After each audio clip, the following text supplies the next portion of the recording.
Dear students, आज की class में आप सभी का स्वागत है आपके अपने YouTube चैनल पाई क्लासेस। आज हम स्पेशली 10th क्लास की वीडियो डालना स्टार्ट कर रहे हैं अपने चैनल पर, जिसमें हम पहला टॉपिक स्टार्ट करेंगे जिसका नाम है स्टैटिस्टिक्स, सांख्यिकी। राइट, एमपी बोर्ड के लिए यहां पर 5 नंबर की मार्किंग रखी गई है स्टैटिस्टिक्स से, जिसमें से एक 4 नंबर का, एक 4 मार्क का एक क्वेश्चन आएगा लॉन्ग, और एक 1 मार्क की ओटी आएगी। ओटी में कुछ भी आ सकता है, ऑब्जेक्टिव टाइप या ब्लैंक या 1 वर्ड या ट्रू फॉल्स। राइट, तो 5 नंबर का इस एक्सरसाइज से कवर होना है, जिसमें से 4 नंबर का एक बड़ा क्वेश्चन आएगा और 1 नंबर की ओटी आएगी। चलिए इस वीडियो को हम स्टार्ट करते हैं और इस एक्सरसाइज को समझते हैं, लेकिन उससे पहले आपको इसकी टर्मिनोलॉजी समझनी पड़ेगी।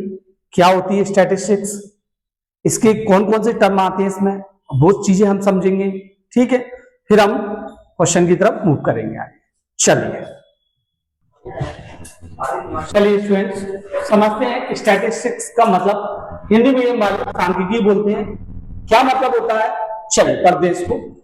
इट इज अ ब्रांच, ये ब्रांच होती है, एक शाखा होती है किसकी, मैथ्स की। मैथ्स का ही एक पार्ट है जो टीचर्स करता है, जो हमें सिखाता है हमें हाउ टू हैंडल डेटा, कैसे हम डेटा को हैंडल करें। मींस हमारे पास कई सारे डेटा आते हैं, जैसे कि इस कॉलेज में इतने बच्चे जिन्होंने ये ब्रांच ली हुई है, कुछ ने बीकॉम किया हुआ है, कुछ ने एमकॉम किया हुआ, कुछ ने बीए किया हुआ है, कुछ ने बीएससी किया हुआ है। इस तरह का हमारे पास कलेक्शन रहता है। ये जो डेटा है उसको हैंडल करना कौन सिखाता है, स्टैटिस्टिक्स, सांख्यिकी। क्या आपको मेरी बात समझ में आ रही है? अब डेटा हमारे पास कई तरह का होता है, आपको पता है। तो एक सर्वे किया जाता है, जैसे सपोज करो आंगनबाड़ी के थ्रू एक सर्वे किया जाता है कि कितने बच्चे ऐसे हैं जो 5 साल के नीचे हैं और कितने बच्चे ऐसे हैं जो 5 से 10 साल के बीच में। इस तरह का भी एक डेटा का कलेक्शन होता है, इस तरह का भी एक डेटा होता है, इसको भी हैंडल किया जाता है। राइट, चलिए एक हमने क्लास ली और क्लास में 10th क्लास ली, हमने 10th क्लास ली और उसमें सपोज करो 50 स्टूडेंट्स हैं। कितने स्टूडेंट्स हैं, 50 स्टूडेंट्स। राइट, और हमने क्या किया, हमने 20 मार्क्स का, 20 मिनिमम मार्क्स का, मैक्सिमम मार्क्स का, 20 मार्क्स का हमने एक टेस्ट ऑर्गेनाइज किया। राइट, कितने स्टूडेंट्स हैं, 50। क्लास 10th के कितने स्टूडेंट्स हैं, 50 स्टूडेंट्स, और 20 मार्किंग का एक टेस्ट लिया मैंने। उस टेस्ट में 50 के 50 बच्चों ने टेस्ट दिया और उसमें बच्चों के कुछ ना कुछ नंबर आएंगे। किसी बच्चे के 10 नंबर आएंगे, किसी बच्चे के 12 नंबर आएंगे, किसी बच्चे के 5 नंबर आएंगे, किसी बच्चे के 8 नंबर आएंगे, किसी बच्चे के 15 नंबर आएंगे, किसी बच्चे के 16 नंबर आएंगे, किसी बच्चे के 19 नंबर आएंगे और किसी बच्चे के 10 भी आ सकते हैं, रिपीट भी हो सकते हैं। क्यों? क्योंकि हर स्टूडेंट्स की अलग अलग एबिलिटी होती है। इस तरह से ऐसे मुझे कितने स्टूडेंट्स लेने हैं, ऐसे 50 स्टूडेंट लेने हैं और उनका रिकॉर्ड मेरे पास पूरा ये आ गया है। ये उनका रिकॉर्ड है। क्या आपको मेरी बात समझ में आ रही है? ये 50 स्टूडेंट्स की मार्किंग है कि एक स्टूडेंट्स को इतना मिले, दूसरे स्टूडेंट्स को इतना मिले, तीसरे स्टूडेंट्स को ऐसे dot dot dot so on, ऐसे 50 स्टूडेंट्स का मेरे पास एक डेटा। राइट, अब इसको हम बोलते हैं, ये जो चीज है, ये जो चीज, ये इसको बोलते हैं ऑब्जर्वेशन। क्या बोलते हैं? ऑब्जर्वेशन। क्या आपको मेरी बात समझ में आई? इसको हम क्या बोलते हैं? ऑब्जर्वेशन। और ये पूरा जो कलेक्शन होता है इसको हम बोलते हैं रॉ डेटा। क्या बोलते हैं? रॉ डेटा या ungrouped data. Ungrouped data, unorganised data. इस डेटा को मुझे पढ़ने में थोड़ी सी तकलीफ हो रही है, समझने में प्रॉब्लम आ रही है इस डेटा को समझने में। क्यों? क्योंकि कुछ ऐसे स्टूडेंट्स हैं जिनके नंबर सेम है। अब मैं देखने बैठूंगा कि किस बच्चे के 10 नंबर है, मुझे यहां अभी देखने लगा, देखो 2 बच्चों के तो 10 नंबर दिख रहा है मुझे, लेकिन और भी तो है ना 50 स्टूडेंट्स का डेटा, इसको देखने में, मुझे मैनेज करने में, समझने में प्रॉब्लम आ रही है। तो इस चीज को ओवरकम करने के लिए हम आगे फ्रीक्वेंसी डिस्ट्रीब्यूशन पढ़ेंगे, राइट? क्या करेंगे? फ्रीक्वेंसी डिस्ट्रीब्यूशन करेंगे। लेकिन अगर ये अलग अलग डेटा दिया हुआ है, अगर मैं इसको सिंगल डेटा में कन्वर्ट कर दूं, एक सिंगल नंबर में कन्वर्ट कर दूं, ये अलग अलग नंबर दिया है, सिंगल नंबर में कन्वर्ट कर दूं तो कैसा रहेगा? इस सिंगल नंबर को ही हम अरिथमेटिक मीन बोलेंगे, इसको ही हम मीन बोलेंगे, एक ही चीज है दोनों, इसको ही हम मीडियन बोलेंगे और इसको ही हम मोड बोलेंगे, राइट? जो हमारे सिलेबस में दिया होगा। ये अलग अलग जो नंबर हैं, इसको ही मैं अगर सिंगल नंबर में कन्वर्ट कर दूं और मुझे समझ में आने लगा कि ये जो नंबर है, ये रिप्रेजेंट करने लगेगा मीन को, मीडियन को और मोड। क्या आपको मेरी बात समझ में आ रही है?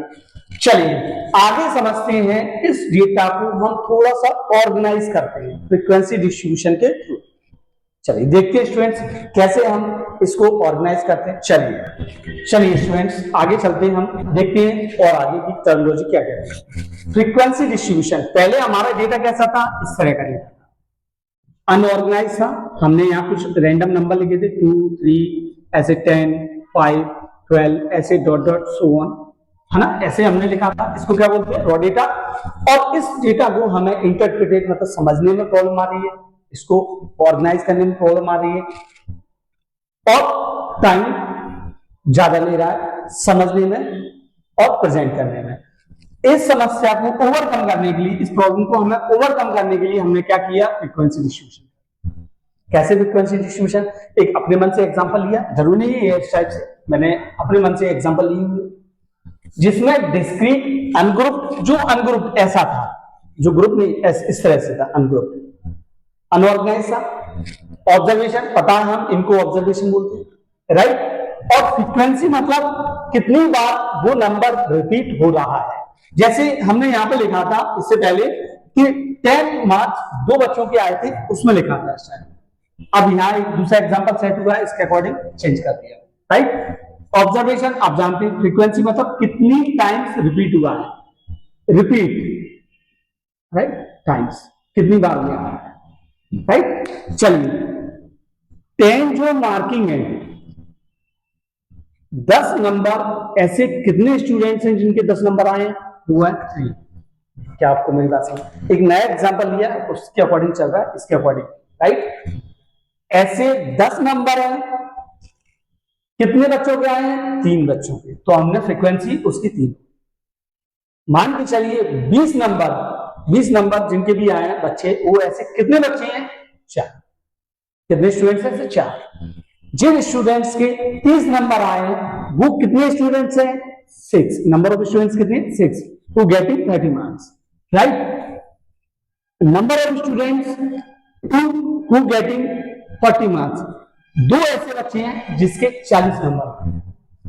क्या आपको बात समझ में आ रही है? ये कैसा है? डिस्क्रीट अनग्रुप, मतलब इस तरह के जो नंबरिंग लिखी होगी वहां से हमने देखा कि 10 कितने बच्चों के आए? 3 बच्चों के, तो हमने यानी 20 कितने बच्चों के आए? मैंने काउंटिंग करी, 20 कितने बच्चों के आए? ऐसे 4, ऐसे मान लीजिए 20 यहां बना है, एक 20 यहां बना है और एक 20 यहां बना है और एक 20 यहां बना है, तो 1 2 3 4, तो ये 4 ऐसे 30 बने होंगे, कहीं ना कहीं 30 लिखा होगा, अनऑर्गेनाइज है तो 30 लिखा होगा। 30 ऐसे कितने बच्चों के हैं? 6 बच्चों। ऐसे ही अब इसको थोड़ा सा हमने और मॉडिफाई किया कि हमने इसको कंटिन्यूस बना दिया। कंटिन्यूस क्या होता है? देखिएगा, एक ग्रुप बना दिया है कि 0 से लेके 10 के बीच के जितने भी बच्चे होंगे वो यहां। अब यहां पर्टिकुलर 10 की भी बात चल रही थी, अब यहां पर्टिकुलर क्या हो गई है? 0 से लेकर 10 के बीच में। इसका मतलब 0 1 2 3 4 5 6 7 8 9, राइट? तो हमें ये अपने अकॉर्डिंग एग्जांपल सेट करके मैं बता रहा हूं, 0 से लेकर 10 के बीच में जितने बच्चों के नंबर आएंगे वो कितने हैं? ऐसे 2 बच्चे, 10 से लेकर 20 के बीच में जितने भी नंबर आ रहे हैं उस कितने स्टूडेंट्स हैं ऐसे 4। 20 से लेकर 30 नंबर जितने भी बच्चों के आ रहे हैं वो ऐसे कितने बच्चे हैं 6। और 30 से लेकर 40 तक जितने भी नंबर आ रहे हैं इसमें 31 नंबर भी होगा, 32 नंबर भी होगा, 34 नंबर भी होगा, ऐसे 16 और भी नंबर होंगे, लेकिन रेंज क्या होगी 30 से लेकर 40, राइट। ऐसे कितने स्टूडेंट्स हैं जो इस रेंज के बीच में आ रहा है वो है 5। क्या बात समझ में? ये क्या हो रहा है, ये ग्रुप में बन रहा है, ये देखो ग्रुप बन रहा है। इस ग्रुप के पहले एलिमेंट को इसको हम लोअर लिमिट बोलते हैं, इसको लोअर लिमिट। क्या आपको मेरी बात समझ में आ रही है? और इसके ये दूसरे वाले एलिमेंट को हम क्या बोलते हैं अपर लिमिट। क्या आपको मेरी बात समझ में आ रही है? इधर वाली साइड को हम क्या बोलेंगे, इधर वाली साइड को, फर्स्ट वाली साइड को लोअर लिमिट, इधर वाली साइड को हम क्या बोलेंगे अपर लिमिट। क्या आपको मेरी बात समझ में आ रही है? अब यहां पर एक वर्ड आता है क्लास साइज। जो इंटरवल है इसका साइज क्या है, ये जो इंटरवल है 0 से 10 इसका साइज क्या है? तो क्लास साइज एक टर्म आया क्लास साइज, इसको हम एस से इंडिकेट करेंगे, अंतराल बोलते हैं इसको, क्लास का अंतराल, राइट। तो चलिए फॉर्मूला क्या बनेगा, upper limit minus lower limit.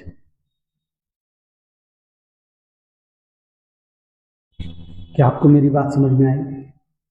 चलिए देखिएगा students, upper limit minus lower limit. चलिए क्लास साइज को इंडिकेट कैसे करते हैं, एस से। चलिए देखते हैं इसका साइज क्या, 10 में से अपर लिमिट 10 है, लोअर लिमिट 0, तो 10 में से 0 गया 10, मतलब h की वैल्यू कितनी आएगी dear students, 10 minus 0 means 10।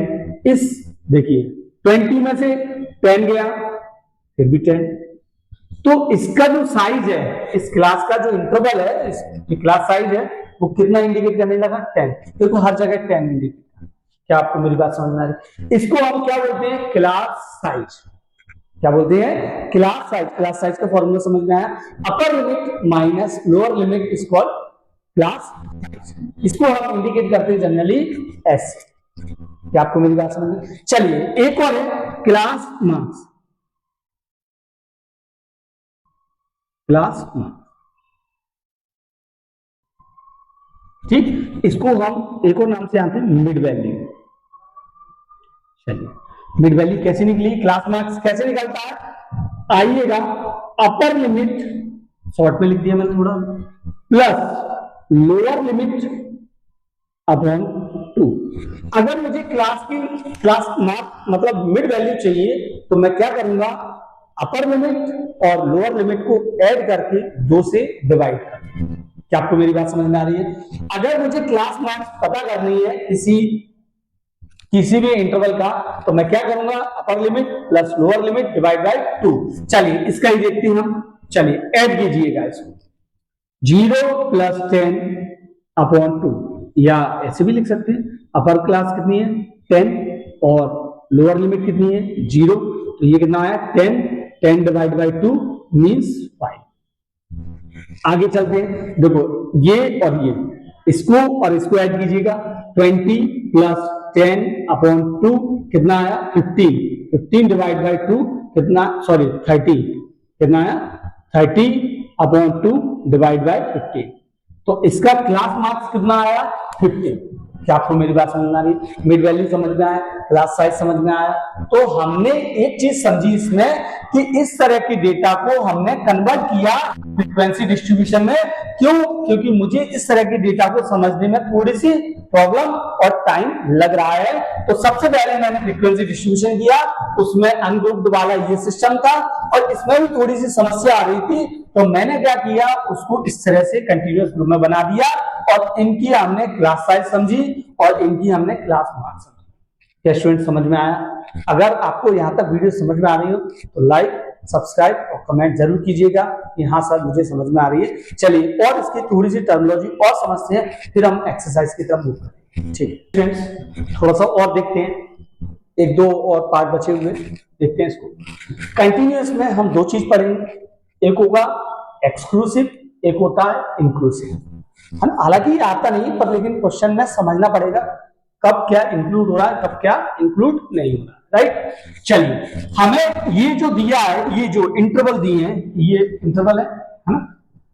Class size हमें पता है, इसकी मिड वैल्यू हमें निकालना आती है, क्लास मार्क्स हुई, ठीक। बट हमें ये समझना है कि ये जो 0 से लेकर 10 तक है, क्या इसमें कितने कितने नंबर इंक्लूड होंगे। इसका मतलब है जो 0 से लेकर 10 है ना, इसमें 0 इंक्लूड होगा, 1 होगा, 2 होगा, 3 होगा, 4 होगा, 5 होगा, 6 होगा, 7 होगा, 8 होगा, 9 होगा, बट 10 इंक्लूड नहीं होगा। फिर इसमें 10 होगा, 11 होगा, 12 होगा, 13, 14, 15, 16, 17, 18, 19, बट जो अपर वाली लिमिट है ना वो इंक्लूड नहीं। आपको बात समझ में आ रही है। इसके अंदर 0 से लेकर 10 के बीच के, 10 से पहले मतलब 0 से लेकर 9 तक जो नंबर आएंगे वो यहां एग्जिस्ट करेंगे, और 10 से लेकर 19 तक के यहां एग्जिस्ट करेंगे, और 20 से लेकर 29 तक के यहां एग्जिस्ट करेंगे, और 30 से लेकर 39 तक यहां पर एग्जिस्ट करेंगे। क्या आपको मेरी बात समझ में आ रही है। कौन सा वाला पार्ट इंक्लूड नहीं होगा, आउटर बाउंड्री, ये वाला, ये नॉट इंक्लूड, शामिल नहीं होगा। क्या आपको मेरी बात समझ में आ रही है। चलिए एक और चीज समझते हैं, कंटिन्यूस में पढ़ रहे हैं हम। देखिए यहां 10 था तो यहां 10, यहां 20 था तो यहां 20, यहां 30 था तो यहां 30। चलिए हमें ये समझ में आ गया कौन इंक्लूड होना है, कौन इंक्लूड नहीं होना है। एक और चीज समझ में आई, कंटिन्यूस देखो, 10 है 10, 20 है 20, 30 है 30, क्या यहां हो रहा है ऐसा, क्या यहां हो रहा है ऐसा, नहीं हो रहा। देखिए 1 से 10 ठीक है, फिर चेंज हो गया, 11 से 20 ठीक है, 21 से 30 ठीक है, 31 से 40, ये वाला जो साइज है ये वाला, ये कंटिन्यूअस में नहीं आ रहा। तो हम क्या करेंगे, जब इस टाइप का नहीं आता है तो आपको एनसीईआरटी में डायरेक्ट बोला गया है कि 0.5 प्लस कर दीजिए, 0.5 माइनस कर दीजिए, लेकिन हमेशा ऐसा नहीं होता। इसके लिए एक्चुअल चीज क्या होती है कि इसको दोनों को माइनस कीजिए, किसी को भी, चाहे इसको उठा लीजिए चाहे इसको पिक कर लीजिए, किसी को भी पिक कीजिए, माइनस करना है, जो रिजल्ट आएगा उसको 2 से डिवाइड कर देना, 1/2, और फिर जो रिजल्ट आएगा उसको ही आगे वाले में क्या करना है, आगे वाले से माइनस करना है, पीछे वाले में प्लस करना है। क्या आपको मेरी बात समझ में आ रही है। चलिए तो अपन देखते हैं कैसे होगा। आगे वाले से माइनस करेंगे तो ये इस साइड का बन जाएगा 0.5, और इसमें प्लस करेंगे तो ये 10.5 बनेगा, और आगे वैल्यू क्या है इसकी, राइट। इसमें से माइनस कीजिएगा 10.5 और इसमें प्लस कीजिए। अपर लिमिट में क्या करना है, अपर लिमिट में क्या करना है, प्लस करना है। कितना प्लस करना है, जो ये वैल्यू निकली है उतनी, 0.5 जरूरी नहीं 0.5 निकले हर बार, ऐसा कुछ नहीं है, राइट। जो यहां वैल्यू निकली है वही अपर लिमिट में क्या करना है, प्लस, और लोअर लिमिट में क्या करना है, लोअर लिमिट में हमें क्या करना है, माइनस जो यहां वैल्यू निकली है वो। तो लोअर वैल्यू, लोअर लिमिट में 1 थी, 1 में 0.5 माइनस किया, 0.5 बचा। अपर लिमिट क्या है 10, 10 में 0.5 ऐड करेंगे तो 10.5 हुआ। फिर नीचे देखो ये क्या है, लोअर लिमिट, लोअर लिमिट में क्या करना है, माइनस, तो 10.5 हुआ। ये कौन सी है, अपर लिमिट, अपर लिमिट में 0.5 ऐड करो तो 20.5। चलिए ये कौन है, लोअर लिमिट, लोअर लिमिट में माइनस करो, 21 है तो क्या आ जाएगा 20.5, अपर लिमिट में ऐड करो 30.5, फिर लोअर लिमिट मिली, मुझे माइनस करना है, लोअर लिमिट में क्या माइनस करना है 0.5, तो 30.5, और अपर लिमिट में ऐड करो 40. क्या आपको मेरी बात समझ में आ रही है। इस तरह से जब हमें क्या, जब हमारे ये जो कंटिन्यूअस में नहीं होंगी ये वाला इंटरवल, तो हमें सबसे पहले क्या करना पड़ेगा, क्वेश्चन में इस तरह के दिए होंगे एनसीईआरटी में, और उसको हमें कन्वर्ट करना पड़ेगा, इस तरह से कंटिन्यूअस में बनाना पड़ेगा। क्योंकि जो एनसीईआरटी में जो क्वेश्चन फॉलो किए गए हैं वो हमारे क्लास इंटरवल वाले आए, ऐसे 0 से लेकर 10, 10 से लेकर 20। क्या आपको मेरी बात समझ में आई। अब इनको आगे और बढ़ाते हैं तो हम पहला मेथड पढ़ेंगे जिसका नाम है मीन, जिसका नाम है मीन। मीन बोलो या अर्थमेटिक मीन बोलो। चलिए स्टूडेंट्स, हम स्टैटिस्टिक्स चैप्टर का पहला टॉपिक पढ़ने जा रहे हैं जिसका नाम है मीन। राइट, मीन का मतलब होता है बीच की वैल्यू। राइट, चलिए तो जो हमारे 10th क्लास के जो सिलेबस में है हम उस चीजों को डिस्कस करने वाले हैं। इसको हम 3 तरीके से सॉल्व करेंगे। पहला होता है डायरेक्ट मेथड, प्रत्यक्ष विधि।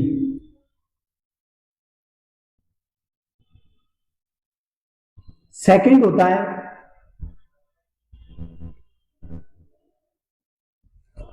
Step deviation method.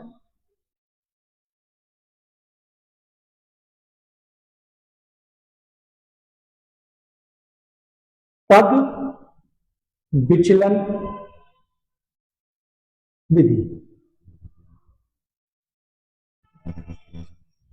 Last one assume method,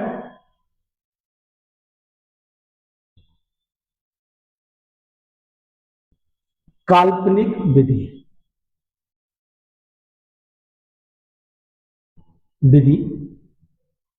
चलिए, मीन को हम 3 मेथड से पढ़ने वाले हैं यहां पर इस वीडियो में। पहला मेथड होगा डायरेक्ट मेथड, दूसरा मेथड होगा स्टेप डेविएशन मेथड, तीसरा होगा एज्यूम मेथड। राइट, अब हमसे क्वेश्चन में ये नहीं बोला जाएगा कि आपको किस मेथड को अप्लाई करना है। राइट, ये हमें समझना पड़ेगा कि हमारे लिए ये बेस्ट है कि ये बेस्ट है कि ये बेस्ट है। अगर पर्टिकुलर बोल दे कि आपको स्टेप डेविएशन मेथड यूज करके मीन निकालना है तो ठीक है। अगर जब नहीं बोलता है तो फिर हम क्वेश्चन की सिचुएशन को देखकर वहां पर हम उसका सॉल्यूशन निकालेंगे। क्लियर? चलिए, तो पहला जो मेथड होगा वो डायरेक्ट मेथड होगा, लेकिन उससे पहले हमें एक फॉर्मूला पढ़ना है मीन का। मीन का एक फॉर्मूला होता है, क्या? माध्य का फॉर्मूला होता है सम ऑफ ऑल ऑब्जर्वेशन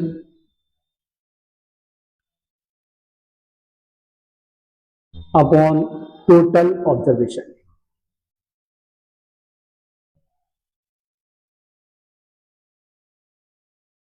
जरूरी नहीं ऐसा बोले observation, sum of total number upon total, ऐसा बोल सकते।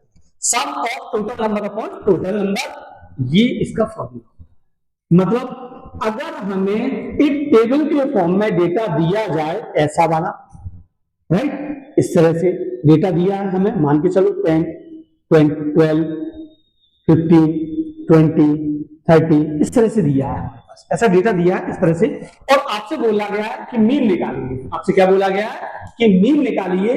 तो हम क्या करेंगे, इस तरह के जब भी क्वेश्चन आएंगे, है ना, तो हम इस तरीके से इसको सॉल्यूशन देंगे। राइट, डायरेक्ट मेथड अभी थोड़ी देर बाद बताएंगे, इसको भी बताएंगे, इसको भी बताएंगे, लेकिन पहले इससे चलिए एक क्वेश्चन लेते हैं और समझते हैं कैसे हम इस क्वेश्चन को सॉल्व करेंगे with the help of this formula. क्या आपको मेरी बात समझ में आई? चलिए क्वेश्चन लेते हैं, क्वेश्चन को देख के समझते हैं। चलिए एक क्वेश्चन दिया गया है 2, 4, 6, 8, 10 और आपसे बोला गया मीन निकालिए। ये कैसा है? ये टेबल फॉर्म में नहीं है, एक सिंपल सा डेटा दिया गया है इस तरह का, और आपसे बोला गया मीन निकालिएगा। तो हमें पता होना चाहिए मीन का फॉर्मूला क्या होता है। सम ऑफ ऑब्जर्वेशन भी बोल सकते हो, टोटल नंबर भी बोल सकते हैं। Sum of all observation upon total observation.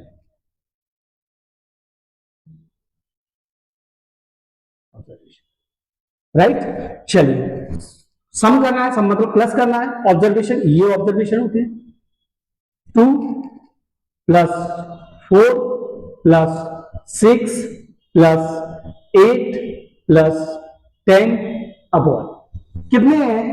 1, 2, 3, 4, 5। कितने ऑब्जर्वेशन है? 5। क्या मेरी बात समझ में आई? ऑब्जर्वेशन होगा, सम करना है, ये सम कर दिया, प्लस में कर दिया, और टोटल देखना है ऑब्जर्वेशन कितनी है। तो यहां देखते हुए मुझे पता चल रहा है 5 ऑब्जर्वेशन है, तो मैंने ये लिया। चलिए ऐड कीजिएगा, 8, 18, 24, 24 और 28, 28 और 2, 30, 30 अपॉन 5 कितना आया 6। तो मीन की वैल्यू कितनी आई मेरे पास 6, और मीन को हम रिप्रेजेंट करते हैं एक्स बार से। मीन को हम रिप्रेजेंट किससे करते हैं, एक्स बार से। क्या स्टूडेंट्स आपको समझ में आया मीन कैसे निकाला जाता है? अगर जब हमें डेटा टेबुलर फॉर्म में ना दिया हो, टेबुलर फॉर्म में नहीं दिया है, और फिर हम उससे कैसे कैलकुलेट करते हैं मीन, इस तरह से। फॉर्मूला है सम ऑफ टोटल नंबर या total observation upon total observation, 2 + 4 + 6 + 8, 18, 24, 28, 30, 30 divide by 5 को उससे कैंसिल किया, आउट किया, क्या आंसर आया 6। मीन की वैल्यू कितनी आई 6। क्या आपको मेरी बात समझ में आई? अगर ये टेबल फॉर्म में नहीं दिया है तो इस तरह से निकालते हैं, और अगर टेबल फॉर्म में दिया जाएगा तो हम इसको किस तरह से निकालेंगे, आइए देखते हैं डायरेक्ट मेथड। क्लियर?